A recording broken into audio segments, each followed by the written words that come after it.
It's great to be here today. I've got a lot of things to talk about today. And one of the things I've been trying to do in a lot of my talks is to bust down silos. So I make a point of, talk to some tech companies, like Trimble, talk to some autism groups, talk to cattle groups. I just did that last night. And then I do a lot of talks at universities on my different kinds of minds type of talk. There's a lot of, fights that go on, like field people out on the farm don't understand the academics, business people don't communicate with educators. Everybody's just sort of in their silo. And it's difficult getting people to collaborate. And it's been an interesting journey for me to learn more and more about how people think differently and how that affects things. And the first step is understanding how they think differently. Then you can figure out how to put them together in really great teams. Now, a question I always like to ask educators, and I talk to bunches of them, is what would happen to some of the top innovators today? Many of these people had an unconventional educational path into a good career. And I'm worried that a lot of these people would get screened out. Let's take Jane Goodall. She had a 2-year secretarial degree. Now, this is over in England. It's equivalent to an associate's degree in secretarial science when she did her famous study. She got her PhD without a bachelor's degree, and she all loved solitude. What would happen to her today? She was a good student, but she didn't even major in her area.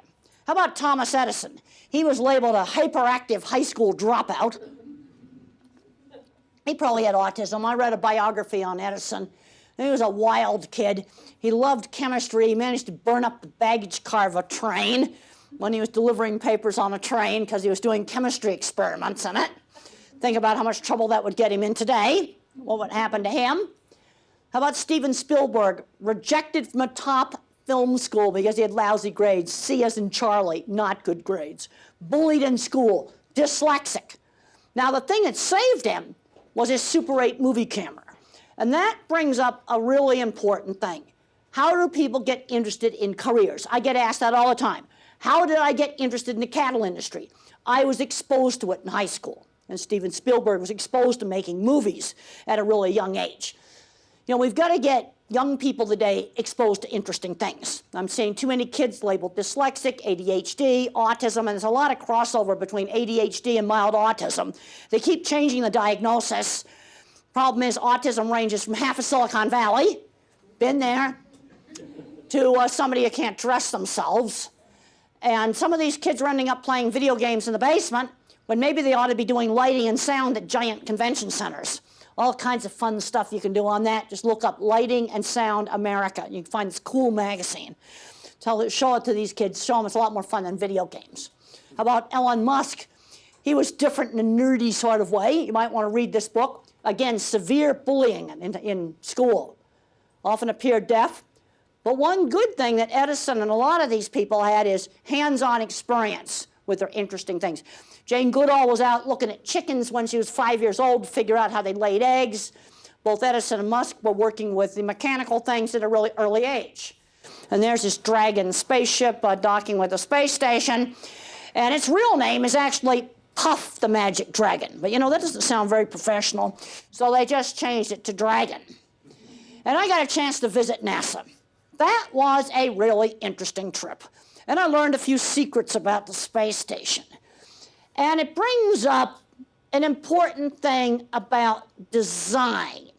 When is the place to use something that's cutting edge? And when is the place to use old, reliable? What runs the life support system on the space station?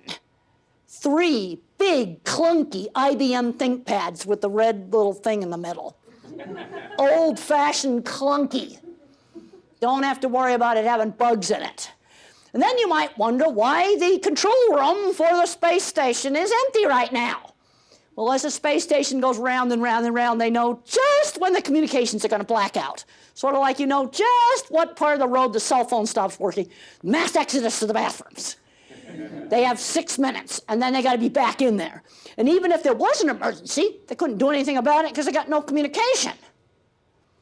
Now, there's a place in looking at space station stuff for visual thinking. I'm going to be talking about different kinds of minds. And one of the things they're going to have to worry about on the Mars voyage is, getting sick. How do you clean stuff in the space station? Yeah, we are the center for a food safety center at our college, and I'm thinking about how can you clean some of this stuff. There's only one way to make sure they don't get really sick. If they've got MRSA or they've got E. coli 0157 or any other bad thing, they don't go on the trip to Mars. It's that simple. You have to keep it off the space station and off the spaceship. It's just that simple. There's no way you can clean this stuff. You know, there just isn't. And that's being a visual thinker. Okay, what are some of the common denominators of some of these unique minds? They grew up exposed to a lot of books and a lot of learning. Early exposure to career interests. They also learned how to work. I do a lot of talks at autism meetings, and I'm finding situations where you have a 13-year-old kid, fully verbal kid, his mom's never had him go shopping by himself. They're not learning some of the most basic skills. Also, these people were not over-specialized. Also, another important thing that really helped me was my science teacher, my fabulous science teacher I had in high school, who got me interested by showing me interesting projects. So now I had a reason to study. Also, internships. I was doing internships when I was in college before they had internships. We made our own internships. I think this is an interesting slide. A Nobel Prize winner is 50% more likely to have an arts and craft hobby compared to other scientists in the Science Association. This shows the importance of doing hands-on things. These are the things that the schools have been taken out. No, the things that help them to become Nobel Prize winners. I just read some fascinating articles about how the genome folds, sort of like birthday present bows. And the scientist who thought up that idea got the idea when he was mountain climbing, and he was thinking putting the rope through the carabiners. You see, it was from his hobby that he got the idea. Schools need to keep these classes. Art, sewing, cooking, playing instruments, woodworking, theater, welding, auto shop. You know, there's a lot of concerns about jobs that artificial intelligence are going to take away. It's not going to take away the plumber, the electrician, the car mechanic, especially the down and dirty things with a lot of water. Electronics and water don't mix together very well at all. Those are things that won't get AI'd. Now, what would happen to these creative innovators today? Steve Jobs, bullied in school, loved calligraphy. Again, that's an art. Einstein played the violin. He had no speech until age 3. He'd probably be labeled autistic today. What would happen to little Albert today? I'm seeing too many smart minds just getting totally addicted to video games. I've just read some of the research. There seems to be something about the autistic brain that makes them addicted to video games, where most other people don't seem to get addicted to them. I'm worried that too many kids with labels, autism, dyslexic, ADHD, or Asperger's, are getting screened out. And one of the things that's screening out, especially my kind of mind, is the algebra requirement. Algebra doesn't make any sense to me because there's nothing to visualize. I'm seeing kids coming into college now, they can do this algebra stuff, but they can't do the old-fashioned math. Find the area of a circle, figure out how much carpet you would need to do this room, just the old-fashioned stuff like that. Now, if you look at dyslexia, there's been some very interesting stuff written by Betsy Morris. There's been a lot of companies where the CEO has been dyslexic or maybe ADHD. Companies like JetBlue, companies like IKEA. Now, the thing about the ADHD, great on selling the investors, not so good on operations. That's where they need my kind of mind for the operations. So I can visualize that when there's a gigantic snowstorm at the airport, yeah, you better be prepared or it's going to be a real mess. Now, you look at creative genius, a lot of creative people did not complete a conventional educational path. So when I go to autism meetings, I talk about back doors. Okay, getting back to the light and sound America. Go help them set the stuff up, and you can get in. You've got to find the back doors. And that's good that a lot of people that have different kinds of minds are getting employed here at Trimble. You know, it doesn't matter if they can't do algebra, but it's getting now where you can't graduate from high school without algebra. So what do? You're going to have to sell your work based on your portfolio. That's how I started selling painting signs and doing work for livestock. Also, don't get too over-specialized. This is my really important slide about the different kinds of minds. I am a photorealistic visual thinker. I've now discovered that my mind works just like an artificial intelligence program that's designed to read X-rays or to read skin cancer pictures. Concepts are learned with specific examples, and that's exactly how they train the AI program. Also, I don't particularly like the navigation things in the cars because it tells me too late when to turn. I want to get a map where I can see the whole thing and pre-visualize my route. I had a 10-minute conversation with Barry today. Maybe this is a little problem with different kinds of minds. And I said, I'm going to come up Arapahoe and turn right on Walnut, but there's no exit there. He didn't tell me. Maybe he didn't visualize it. But, you know, that's an example of... Guilty as charged. Yeah. You know, but the thing is, my mind doesn't work sequentially. I want to look at a map and figure out the whole route because I don't switch lanes quickly. A little slow processing there. And I want to pre-visualize it so I can get a quarter of a mile ahead of time, get in the correct lane, and go. So I want to put the whole route down, and then I'll give myself a pilot's checklist for each turn. Just, like 3-word bullets like that I can just glance at. No trying to read anything. And then another kind of thinker is the pattern thinker. This is the mathematical mind. And they think in patterns. Now, when I heard about the Fukushima nuclear power plant accident, I was just flabbergasted. But as a visual thinker, I'm going, how could they make the mistake they had made? Reason why Fukushima burned up is because they put the emergency cooling pump with its electric motor and all the generators that run it in a non-waterproof basement. And what I've learned about the mathematical minds, they don't see the water going in there. But that's something that's completely obvious to me. And when the self-driving car messed up and it hit the white tractor-trailer, well, white trailer against the sky, gray sky, it's not going to see it.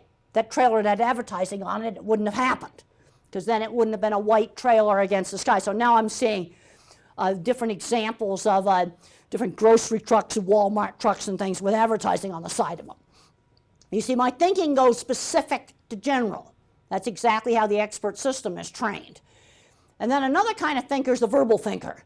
Now, when you think strictly in words, you tend to over-abstract. I was just looking at some of the stuff on artificial intelligence, different degrees of abstraction.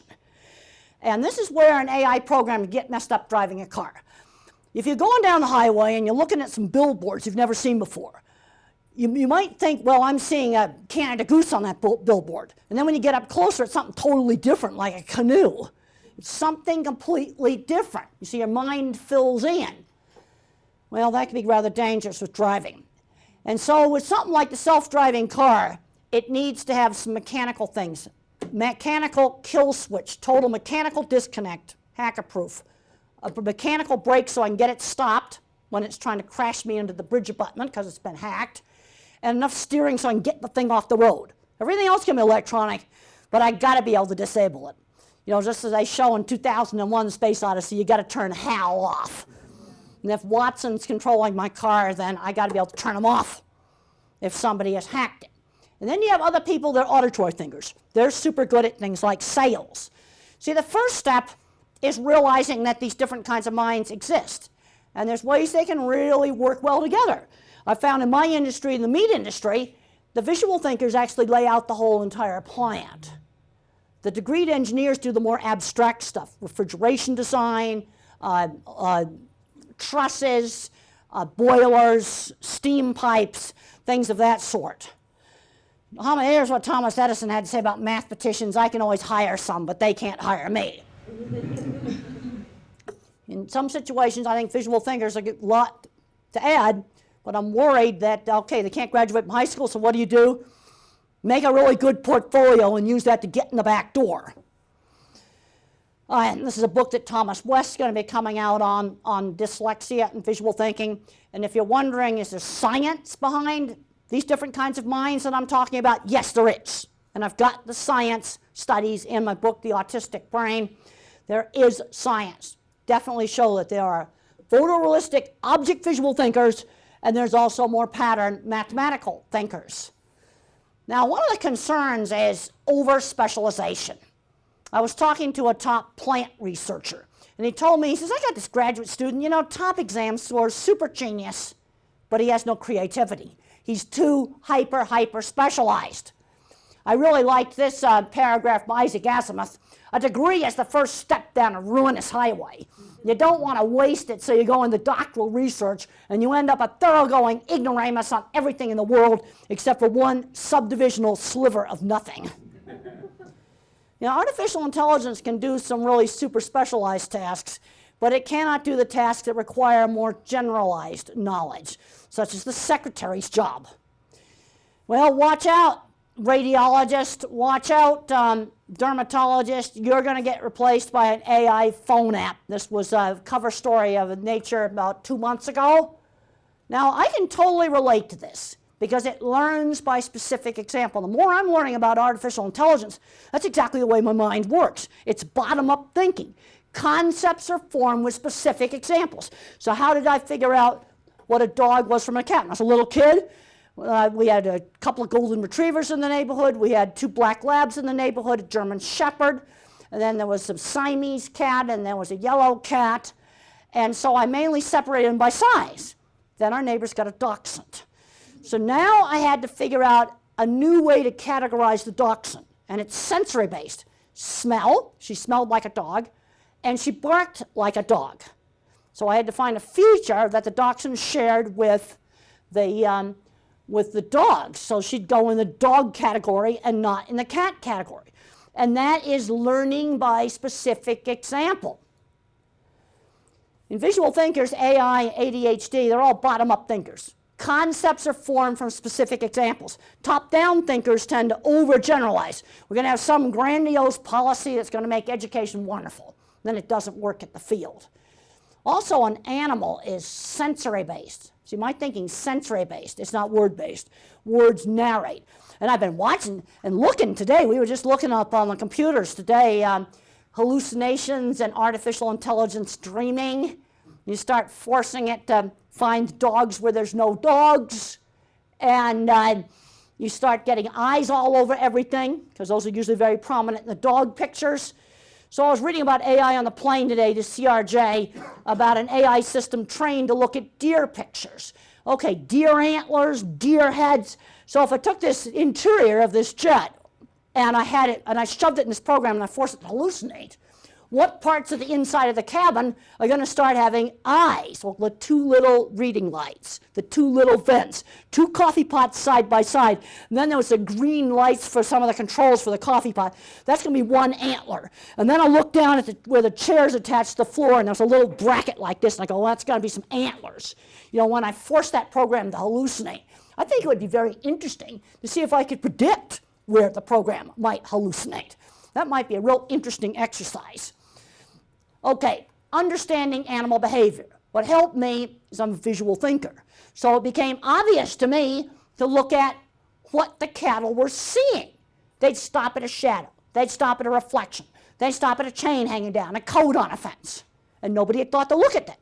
But when I first started working with cattle in the 70s, I didn't know my visual thinking was different. I thought everybody was a visual thinker. You know, chains hanging down, still have to talk about it, because people don't take them out. It's like they don't see them. Put a light on a chute, because they're scared of the dark, and then the light breaks. They don't fix the light, even though we know it makes it work better. Now, this just shows a cattle handling facility. You can see light through that. That's good. But things like the fans moving, the wind blowing the fans and making them move. Oh, I guess it gives me job security. Non-slip flooring's important. All right, let's see how good you are at visual thinking. I want to teach the veterinary students and the animal science students to be good observers. All right, raise your hand if you notice that that animal was looking at the sunbeam. No, we're just doing so-so. You know who really beats this? Elementary school kids. I can show this slide to elementary school kids and over half the hands will go up. They'll see that the animal was looking at the sunbeam. There's different ways to teach math, more verbally, more visual spatially. Educators get way too hung up. Or we're going to teach reading with phonics. We're going to teach it with whole words. You know, what matters is the outcome. You know, it doesn't really matter whether you build a building with a concrete frame or a metal frame. They both work. It's the outcome that matters. There's some great little origami stars that some kids made. One of the big problems in education, when you get kids that are different, is there's too much emphasis on the deficits and not enough emphasis on building the talent area, which could be mathematics. Well, and they don't think to introduce programming. And when I do talks at autism meetings, I show them all the different places there's free stuff, you know, like edX and the Coursera, free programming stuff, always trying to get people to look for back doors into things. Now, if you say church steeple to me, I start to see specific examples of specific ones. But when you say that to the astrophysicist, he got patterns of people singing and praying. Boy, that's really trippy. We got to start teaching kids how to work. Really, that's really important. This is just some of my ideas. Do with 11-year-olds and 12-year-olds. Because they've got to learn how to do a task on a schedule outside the home. We've got to get them off the video games. I was a horrible student. I got kicked out of 9th grade for throwing a social studies book. I think that's appropriate. When you're socially awkward. Beaner, she called me a retard, so I beamed her with a book. And I got expelled from a regular high school for throwing a book. And I ended up going to a special boarding school. And for the first 3 years, I ran their horse barn and cleaned stalls. My parents were not very happy about expensive tuition for the horse barn school of management. But I think what Mr. Patey, the headmaster, realized I was learning how to work. And then the 4th year I was there, my science teacher came on the scene, got me turned around, and I did a year's worth of work. And then, get into college, my mother pounded open the back door. And thank goodness, algebra was not the required class in '67. The required class in '67 was finite math. And you learn about slot machines don't get hot. You learn a lot of statistics. And that I was able to do. There was things I could visualize. Here's some of my jobs. A sewing job at 13.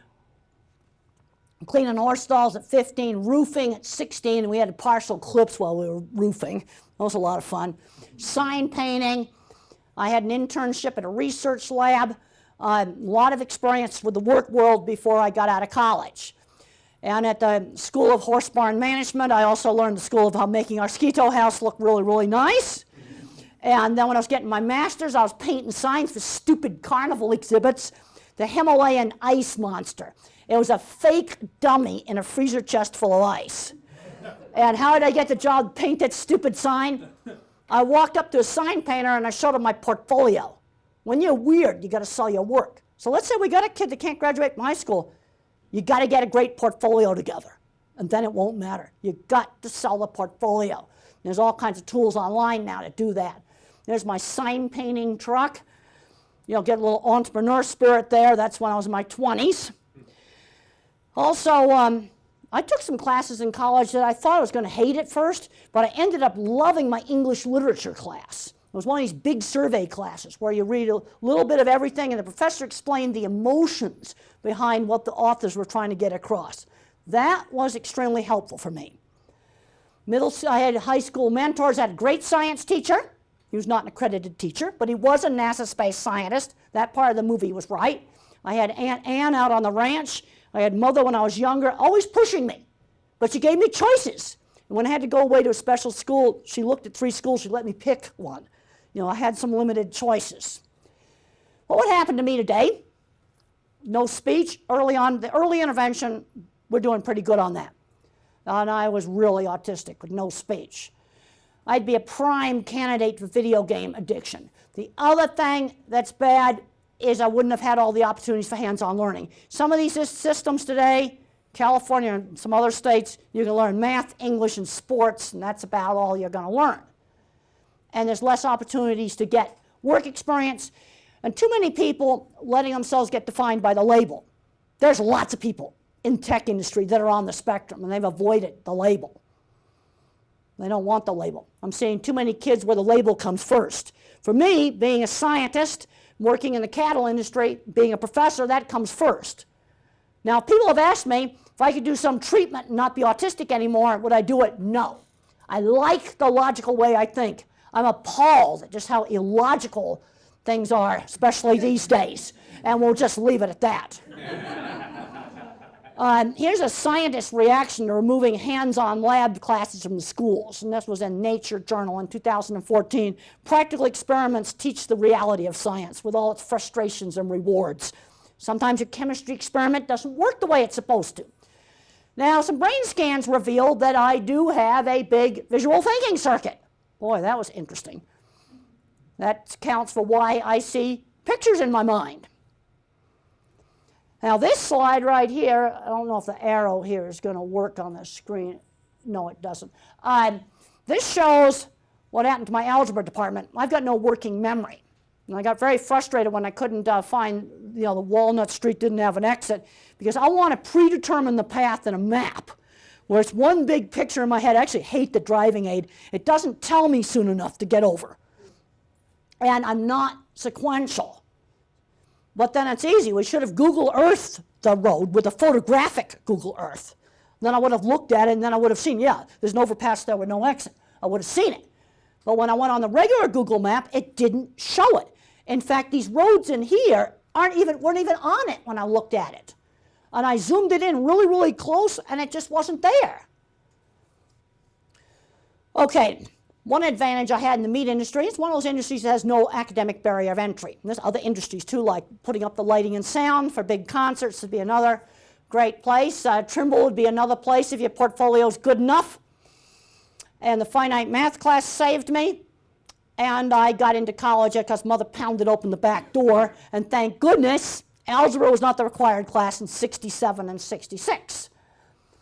Did grow up with a lot of books. My ability in art was nurtured. And I was encouraged to do lots of different kinds of art. I would have done the same horse head over and over again. Okay, and then I look at art that other kids on the spectrum have done, and they're copying Disney characters. That's an absolute no-no. You have got to start doing other things and doing things that are completely original. I would spend hours experimenting with kites and parachutes. And I had a little disc kite that I made out of art paper that would fly behind my trike, and I've had a difficult time duplicating it. And I found out the reason why. I can't find the exact same textured paper. So I started looking up on how textured surfaces, like the golf ball, improves how it flies. Like the scalloped edge on the engine exhaust of the Dreamliner makes the plane quieter. And I found that's just fascinating. It's just the shape of the back of it. Super, super fascinating. But trying to recreate some of these things as a grown-up was not all that easy. And I had spent hours experimenting. A lot of kids today are too scared to make a mistake. One kite didn't work, then I'd put some adhesive tape on it. I basically had two kinds of tape in the 50s. I had half-inch adhesive tape, and I had Scotch tape or cellophane tape. My favorite book was about famous inventors when I was in elementary school, and another favorite book was a childhood version of Black Beauty. These are not the original ones, but they were the closest approximations I could find on Amazon. Again, I had early exposure to career interests in high school. In high school, we got to get these kids off these video games and show them other interesting things they can do with computers, like doing all the three-dimensional drawing. I'd learned carpentry, but I'd recommend them making things with their hands, or at least printing them out in a 3D printer.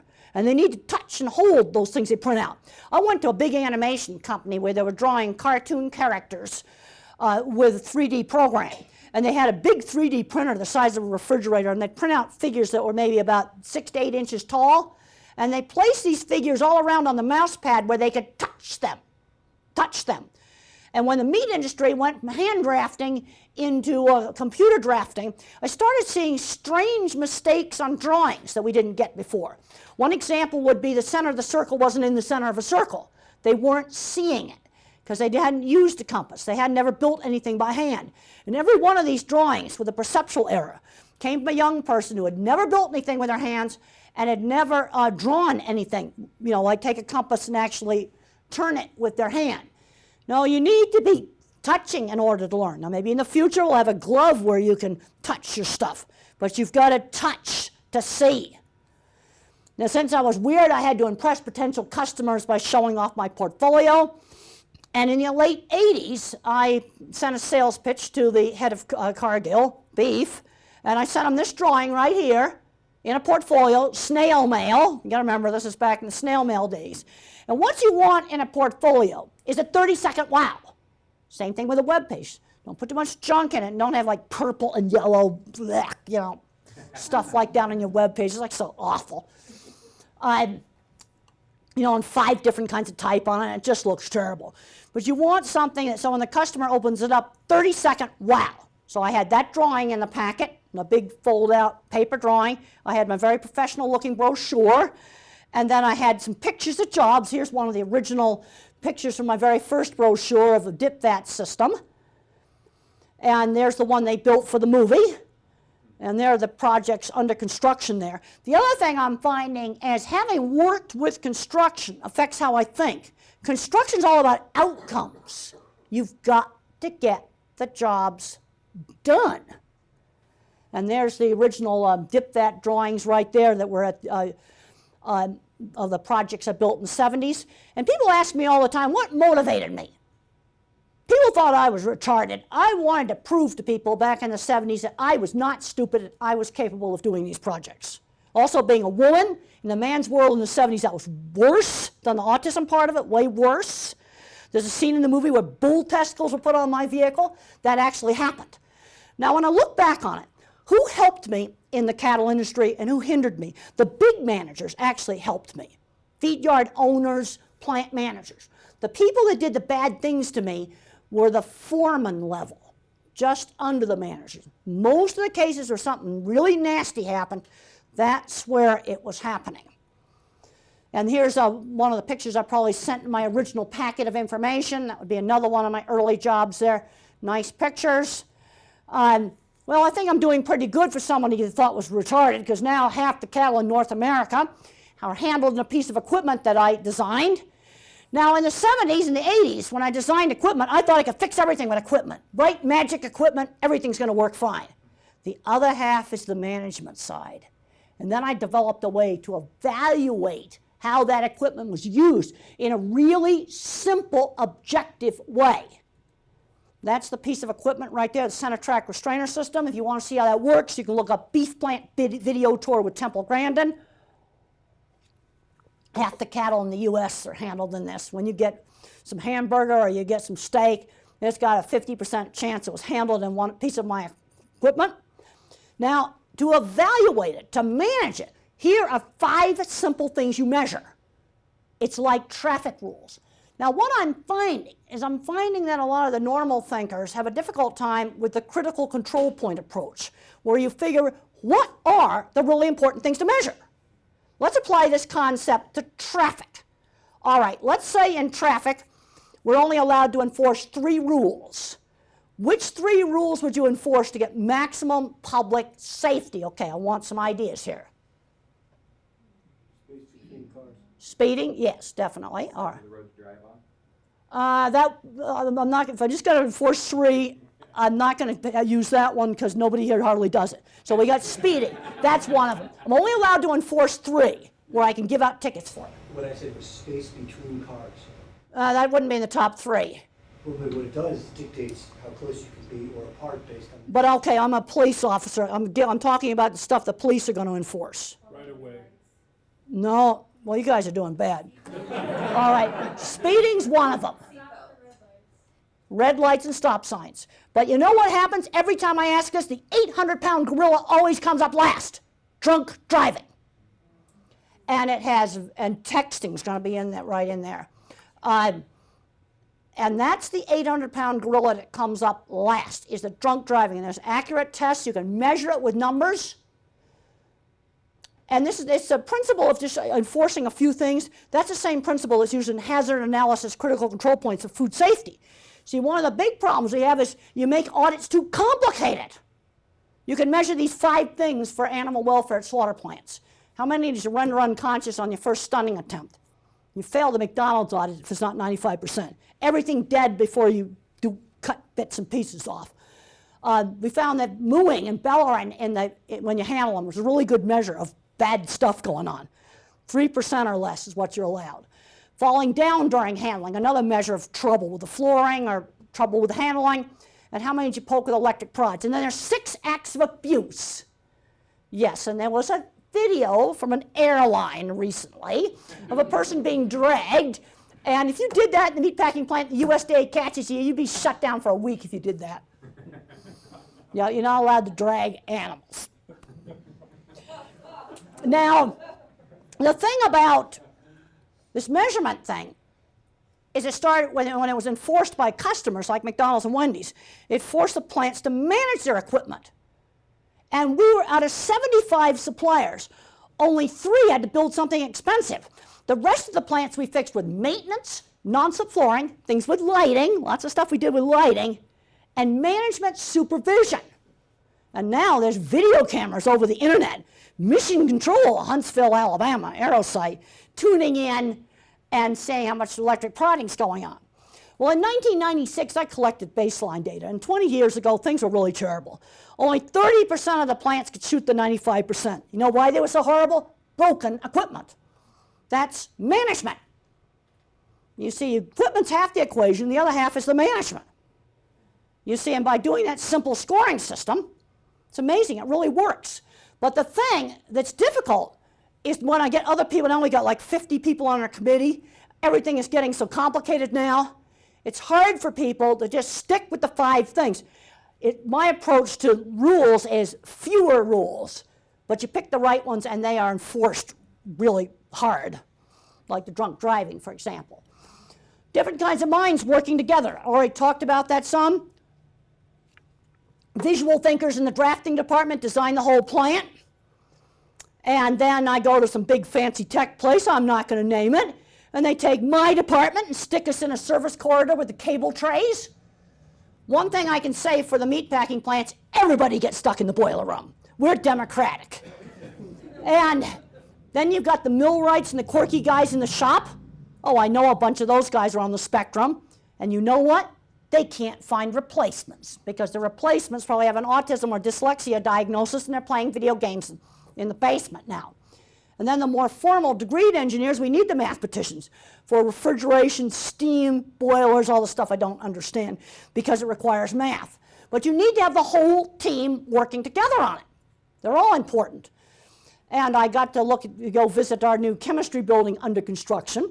And there's a nice lady there named Tina that runs that project. I said, how did you get this job? She had a political science degree. She got a job at a construction company answering phones. Then she started doing accounting. That was boring, but she learned all the stuff about costing a job out, and then she started getting out in the field. That's going in the back door.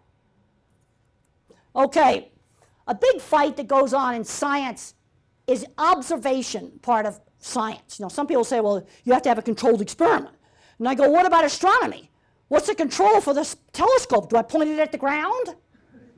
Well, maybe back in, a long time ago, its ancestor was a spy satellite, so I don't know. But observation is the beginning of science. You have to make an observation to figure out how to even do the controlled experiment. Now, when I learned that my visual thinking was different from other ways that people think, it gave me a lot of insight into solving problems. Let's look at the iPhone. Steve Jobs was an artist. He wasn't a programmer. An artist designed that interface and made that phone easy to use. The engineers had to make it work, so when you swipe it, it actually would work. That's the 2 different kinds of minds working together. And I'm getting worried that our educational system, and it varies a lot from state to state, is screening out a lot of the unique minds that we really need. And now we're open for some questions, and I always like to do questions. Okay, who am I going to pick for questions? Someone doesn't get their hand up, I'm going to pick somebody. Why do you say video games are autistic? Well, there's something about what little video game playing I've done, I'm going, this is a drug. When I was a very young child, I loved watching the way cartoons moved. It was just, kind of hypnotic. And a lot of people can just, leave video games. But there's something about, especially my kind of mind, that makes them very, very addicting. And I'm seeing some very bad situations where dad works for a big technology company, Dad plays video games all weekend, but he learned engineering before there were video games. And Junior and Dad play video games all weekend, and Dad never taught Junior any engineering, and the son's addicted to video games, and Dad's got a great tech job. And I'm seeing that pattern happening quite often. And the reason I'm being critical about it is I'm having parent after parent after parent come up to me and say, 22, I can't get his butt out of the bedroom. And so what I'm telling parents, you've got to limit it. Also, I want to introduce the programming. I inform parents that JavaScript runs Minecraft. Let's have the kids start doing JavaScript. Let's have the kids play with blocks and we'll paint them in the Minecraft colors, so I can tap into that motivation. But the reason why I'm being critical is they're having awful outcomes. And I'm seeing this pattern over and over again, and it has to do with certain kinds of minds just tend to get addicted to it. Population as a whole, that's not true. If they were getting fabulous jobs in the video game industry, I wouldn't be criticizing it. But they're not bringing in a paycheck, and they're just staying in the basement. What are your hobbies? Well, science fiction movies. I probably need to get back to doing some hobbies. I'm spending most of my time now doing talks and riding airplanes and trying to figure out how an AI program is going to hallucinate the inside of a plane. And the thing that would be really, really interesting would be, was I right that two coffee pots are going to be eyes? I've been reading about how AI programs are structured, and I'm going, sounds like the autistic brain here, especially how they train the melanoma program and the radiology programs. You show them 1,000 examples of verified melanoma, 1,000 examples of stuff that's not cancer, and it's bottom-up thinking. Concepts taught by specific example. That's how you have to teach autistic kids. You want to teach a concept like up, down, in, or beside. You have to say, I put the cup up on the shelf. I went up the stairs. I jumped up. I walked up a hill. You see, then I give like 5 or 6 specific examples of up. I put the cup on the table. I sat on the chair. Giving specific examples. Because if I just used on for tables, child's going to think it only applies to tables. It's just like training an AI program. That's the thing I think is just so interesting. I don't understand the math, but I understand about how does it think. As a visual thinker, you force that program to hallucinate. I've been doing a lot of thinking about that. That self-driving car better have a mechanical kill switch, totally mechanical kill switch, and a mechanical brake so I can get the thing stopped and get it off the road. Okay? Do you have thoughts on how to expose kids to creative careers while they're young without overwhelming them? How to expose them to creative careers? I got exposed to art by having paints and pens and art materials made available. Also, my mother got me a perspective drawing book. Okay, let's say we're going to expose a kid to SketchUp. And you just start teaching them to do it. If the kid's the right kind of thinker, he's just going to go for it. The thing that you need to do is to stop him from drawing the same thing over and over again. I would have done the same horse head over and over again. No, let's introduce a SketchUp to 6-year-olds, but you want to broaden it. The other thing they've got to learn how to do is they've got to learn how to do assignments. Okay, I want you to take SketchUp and I want you to draw a new airline terminal, or you're going to draw a movie theater. They've got to learn how to do assigned tasks. Mother said to me when I was really young, why don't you do a picture of a beach? So I did a watercolor of a beach, and Mother put it in a professional frame. You have to broaden the ability, because these kids tend to fixate just on one thing. So you broaden it out. And then I'd also like to have some model building, along with some of the things in SketchUp. And if they have a 3D printer, print it with the 3D printer, and then they can touch and hold the things. I want that part of the training. Because the way I'm looking at it is, what can I train that kid to be when he grows up? And if he's a recluse in the bedroom playing video games at 22, we've failed. When he should be working here, and he'd be one of your best employees. No, you just introduce it gradually, and you want to broaden it and make things less fixated. I guess these days, when I look at schools that my kids will be going to, there's a lot of science and technology buzzwords thrown around. Oh, there's a lot of buzzwords, but the other thing I'm realizing And I keep learning things every day. You remember, I'm a bottom-up thinker. So as I keep adding material to the database, then I update how I look at things. And it's only been in the last 3 years, I've been sort of away from the construction for a while, that I'm realizing how much that affects my thinking. It's about finishing jobs. And I want this kid good career, stay out of trouble with the law, get a job he loves, get people he enjoys being with. That's what I want to see happen. And then I think a specific example is a bad outcome. Ends up in jail, ends up a recluse in the playing video games and nothing else, and not drawing a paycheck. That's a bad outcome. But yeah, I look back on my youth and like I had a home ec class and a carpentry class. And those classes teach practical problem solving. I remember a boat I made in wood shop, I didn't have a keel on it and it tipped over. And yeah, that wasn't too much fun, but then you try to figure out how I could fix it. Now I'm thought of ways I could fix my poor boat. Maybe I could weight it with some rocks. I didn't think to try that when I was 12 or 11, whenever I did that project. But doing those hands-on things, sometimes things fail. I wrecked a sewing project because I cut the fabric too quickly. Well, then you learn to be more careful. I didn't have any more fabric and I couldn't buy any more. You learn from that. No, I think hands-on classes and hands-on things teach practical problem solving. And I think taking this stuff out is absolutely, totally terrible. And let's work math and reading and everything into those classes.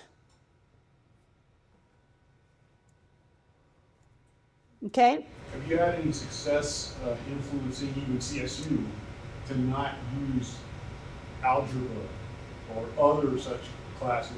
Well, there's some people, I think that you can't think without algebra. Now, I can understand the concept of balancing. Now I see the old-fashioned cattle scale, where you move a weight along and it balances, and then if you take one of the cows off, then you have to rebalance it, or the old-fashioned doctor's scale, with a beam that has to balance. And then I see the scales of justice, and they're not supposed to balance. You're supposed to see it goes one way or the other on the scales of justice. So I can understand the concept of balancing, but I can't think of anything I'd use algebra for. Now, trig, I can think of things to use that for. Bridge suspensions, which way a tree's going to fall when you cut it. That I can see the practical uses.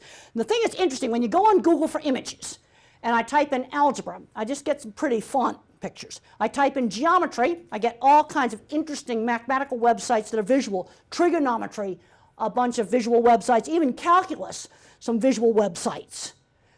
And I talk to a lot of people where they can't do algebra and they're doing geometry. I never got a chance to take geometry, but I'd have to do it in a more bottom-up way. Like to learn statistics, I had to start out with some data for an experiment I would understand, like a pig nutrition experiment, something like that, for just a simple t-test. Then some other, where I have to start with an example in the real world, and then I'd use this kind of test. See, again, a specific example, like the expert system, and I think it's so interesting. Expert system learns the way I learn. Doesn't learn the other way. It's the autistic brain's going to drive that car. Oh, and then I forgot to bring books up. I may have a few copies of my book, The Autistic Brain, out in the car that I can leave here. I think I might have some. I'll have to look. Any other questions, or any questions from the people that are in the remote locations? Is visual thinking and autism typically better? Oh, well, the thing in the visual thinking, my visual thinking is very specific. It was a shock for me, like 20 years ago. I asked a speech therapist to think about a church steeple, a very verbal person, and she got pointy stick thing. You see, now when I look at the degrees of abstraction for the AI program, there's different degrees of abstraction, and it really hallucinates when you force it to try to make a sharp image on the more abstract image. You see, for me, there is no abstract church steeple. I see specific. In fact, I had to look online to find a slide for the abstract one. It's actually an advertisement for plastic church steeple. You see, even that is specific. You see, it's bottom-up specific photorealistic examples. Now, as I'm getting older, starting to get some merging. I will forget, was the article in Science or Nature? I wouldn't mix Science up with Time magazine, but Science and Nature can mixed up, or maybe Time and Newsweek will get mixed up. Two very, very similar kinds of magazines. Have you ever learned a language? I'm curious. I was horrible on learning a foreign language. Absolutely horrible. See, I've got not very good auditory processing. I don't hear detail in language. And if someone says cat, when I was a young child, I just heard ah. And if people are talking fast, I have to just do it by context. We wouldn't be talking about a pet bat usually. Well, that was my absolute worst subject, and thank goodness that wasn't required for. I had to get through French class one semester. I got a D as in dog in it. That was my worst class. If I had to learn a foreign language, only way I could learn it is I'd have to read. I'd have to get one of these magazines, and they'll have them on the airlines where you've got, okay, it's in French or Spanish here, it's in English here, get a dictionary, and I'd have to get to where I could read that article. Because what I find happens is I hear, blah, blah, blah, blah, blah, blah, blah, toro, that's the Spanish word for bull. Gibberish, gibberish, gibberish, and I'd have to learn to read it first. And then I wouldn't worry about the proper grammar. Just how to learn nouns, position words, in, on, under, on, and some simple verbs. And I'm going to have to learn the grammar like a parrot. That's how I learned to speak properly, because thank goodness in my neighborhood and my parents, everybody spoke English correctly. So I just learned to parrot the grammar. So diagramming sentences made no sense to me. Doesn't make any sense. The meaning, if I said, put the book on the table, well, it means the same thing if I just say book on table. That means the same thing. I got to learn that stuff first. No, I was horrible at foreign languages. And I had a student, I couldn't believe it. We had a Russian visitor here for about 2 days up at the university. And my student was talking to him, like at the end of 2 days. And I said, how do you do that? And she's a very verbal person. She says, I just hear the structure of the language. But I have just enough auditory processing problem that I'm not hearing all the detail of the language. And when there's a lot of background noise, I'm kind of functionally deaf. I'm all about vision.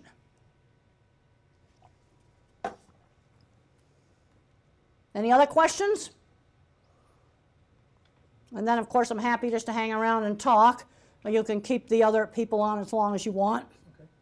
Maybe I need to pick somebody. Okay. You've been a professor too long. No, I've been a professor too long. You know what I'm finding now, just in the last 5 years since the phones have come out where they're easy to type on? It's harder to get the students to do discussion in class. I have to really drag it out of them more now than I did 5 years ago. And I do drag it out of them, and we get some good discussion because I think that's part of class. And then I'll pick somebody, and I'll usually pick out someone's got the brightest thing. I'm seeing this woolly mammoth on the shirt there. Just have to get you to ask me a question because I usually pick out something visually interesting, and that shirt is visually interesting. You gonna clone a mammoth? Okay. You gave a list of 4 different kinds of thinkers. All right, let's go back to that slide. We'll just put that up there. And get that back up here.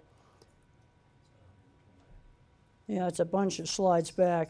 Hope I don't give this computer a nervous breakdown, forcing it to. All right, there it is, right there.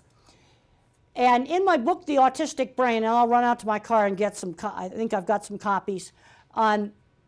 There's studies that show that some people are the photorealistic visual thinker.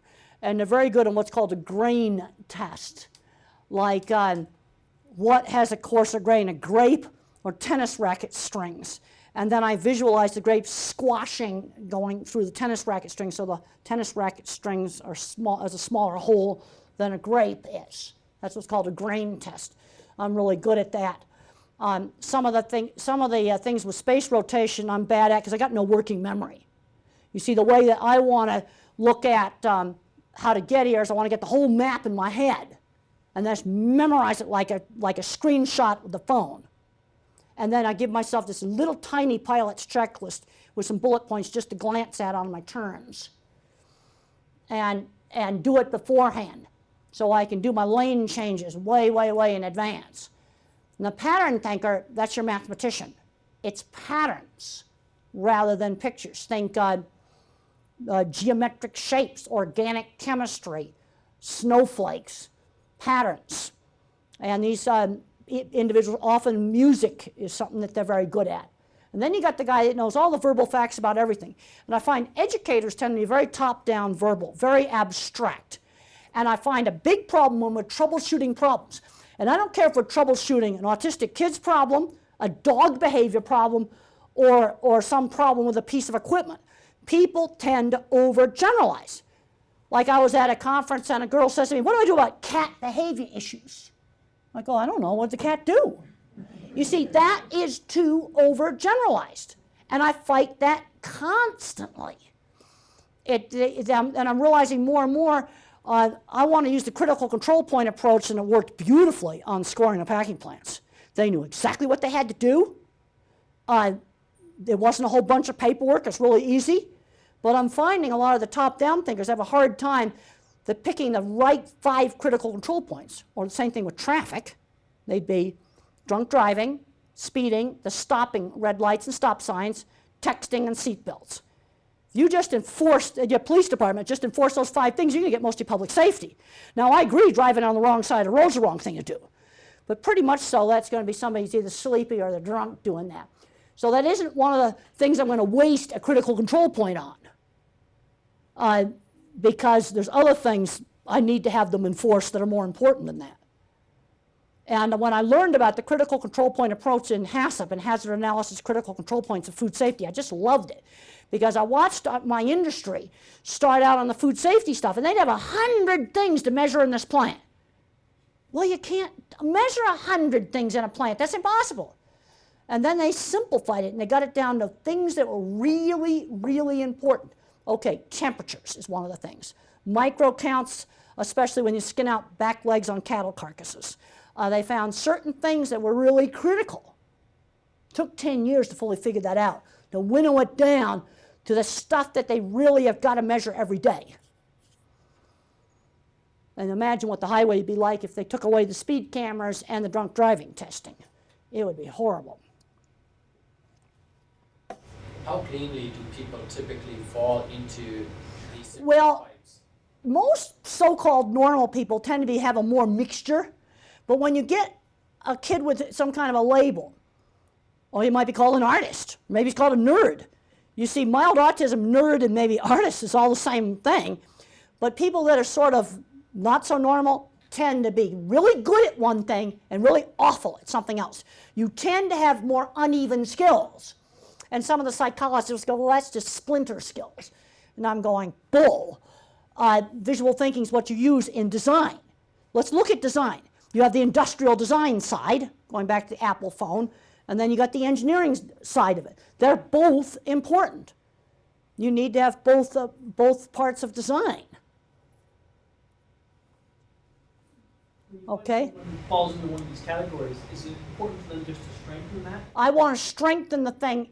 Pounding away on algebra with me was useless. Let's strengthen the thing that they could be good at to direct into a career. Okay, 3D drafting with SketchUp would be a good example.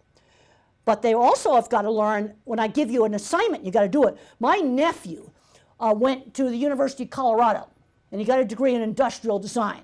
And you've got to do the project that your employer assigns. And you know what my nephew had to design? It's not the project I'd pick out. The Modco Shake Potty. M-O-D-K-O. Shake Potty. Good Amazon reviews, unless you have a bulldogs. They don't like it. And code name, dog poop computer bag. Yeah, look it up online. That was my nephew's first project. It was assigned. And maybe that's not what you want to do, but you got to do it really good. And then you put it in your portfolio along with the good Amazon reviews it got. And he says, no AstroTurf, way too gross. We're making the whole thing out of aluminum. And my nephew designed that from scratch. Yeah, it's not the project I'd pick out to design, but you've got to do the stuff your employer wants. And I've heard sad stories of a guy that went to a very big, prestigious art school, Then when he got to his first job, he didn't want to do his employer's stupid bird videos. Well, the employer doesn't think they're stupid. So what you need to do is make really good bird videos, put them in your portfolio, you use them to sell your next job. So one of the things we need to be teaching students is doing SketchUp things on assignment. You know, you're going to do a bank building, you know, something that a commercial customer might want. And no, I don't think the bank wants a flying saucer. You know, we're going to have to be a little more conventional because you've got to learn how to use your talents to make things that other people want. Yes, and you can do innovative things. Then you try to sell the clients on it.